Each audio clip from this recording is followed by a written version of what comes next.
مدینہ منورہ کا جتنا بھی قافلہ تھا آل رسول کا وہ پوری دنیا میں پھیل گیا۔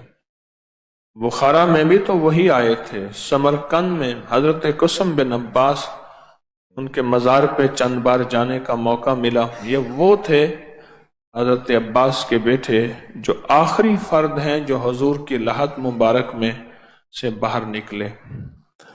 آل رسول پھر پھیل گئے۔ اصل میں انہیں پتا تھا کہ خیر کو ہم نہیں پہنچانا ہے۔ ایک ہے ذکر رسول، ایک ہے فکر رسول، ایک ہے ذکر مصطفیٰ، ایک ہے فکر مصطفیٰ۔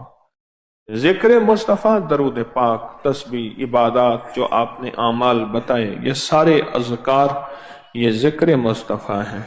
اور فکر مصطفیٰ یہ ہے کہ اکیلا میں نہیں، ساری انسانیت کو خیر کا پیغام پہنچانا اور ساری انسانیت کو روح کی دنیا میں بیدار کرنا اور سارے لوگوں کے ہر طبقات کو کملی والے کی غلامی، یہ فکر مصطفیٰ ہے۔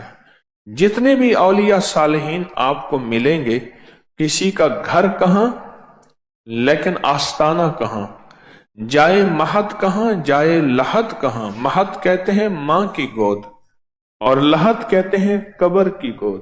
آپ جتنے بھی اولیاء صالحین کی زندگی اٹھا کے دیکھیں گے، ہر مہاجر ہوگا، ہر نے ہجرت کی ہوگی اور ہجرت اللہ کے لیے کی ہوگی، مال دولت چیزوں کے لیے نہیں، کہ ان کا مطلوب یہی ہوتا تھا کہ کسی طرح اللہ کی مخلوق کے دلوں میں روح کی دنیا اتر جائے، من کی دنیا اتر جائے اور جذبوں کی دنیا اتر جائے۔ یہ فکر مصطفیٰ ہے۔